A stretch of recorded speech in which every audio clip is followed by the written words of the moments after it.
nakipag-meeting si Mayor Isko Moreno sa representatives ng mga residente rito, ganoon din yung mga food vendors. At kinukuha pa natin ang pahayag ni Mayor Isko kung ano magiging pasya niya no, dito sa Fusion Alley. Teo. Maraming salamat sa iyo, Mark Salazar. Huwag pa lang kasi. Batang nabulog nila sa bintana ng talo ng delivery rider. Sana kahit At BTS, birthday ka kay Teo. sa 69th Grammy Award. Idea. Non-stop ang pagtutok dito lang sa 24 Ay, oras. Ma'am Birthday. Ma'am Birthday ka kay Teo. Ay, Ma'am Birthday ka kay Teo. Ma'am Birthday ka kay Teo.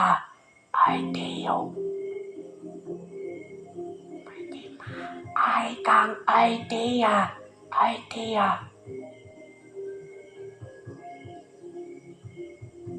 Ay, Ma'am Birthday ka kay Teo.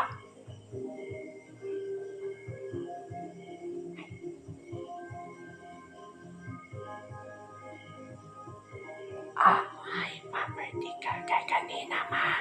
Ay, idea.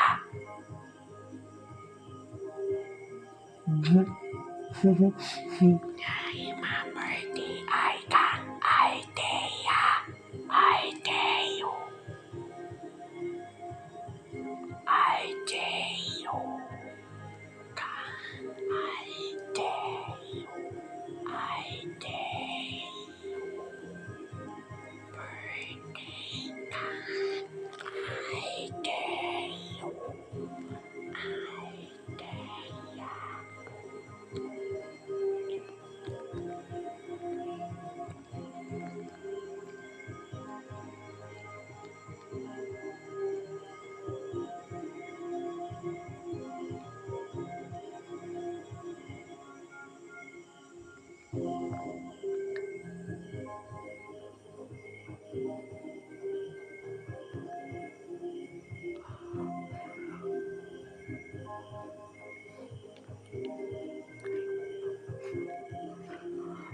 Wala niya memory.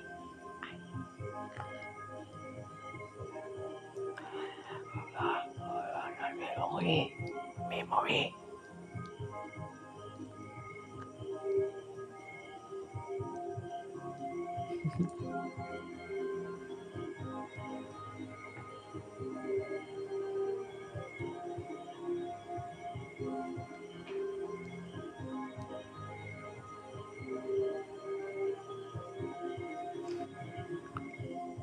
Ay, birthday, Ma. Ay, kang idea. Ay,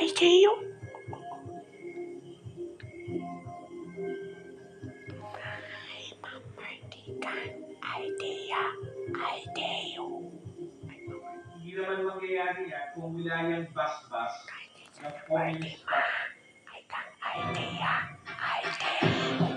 Mga kapuso ay hindi na naman nagbayad matapos magpagas. At pira niya matapos maharap sa checkpoint.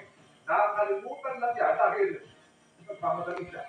Nakatutok si Boracino. Mag-alas-dos ng hapon sa isang gasolinahan sa Quezon City, makikita ang driver na sinusubukan na i-scan QR code para magbayad gamit ang isang digital wallet. Ito'y matapos niyang makapagkarga ng 450 pesos na halaga ng diesel. Hindi rin ito umubra kahit tinulungan ng gasoline attendant. Nag-decide po siya na magpapagas at masagas na po. Hindi pinarada niya sa sabihin niya yung salita ko ng kailan namin. And then, pumunta siya sa pagkakasya. Patinulong ko siya doon. Pero ang Pati sasakyan, ang balito. Nawala na lang siya bigla. Hindi na siya, nagsabi na magbabayad siya, kaya bigla na lang siya lumalas. Nang hindi namin alam.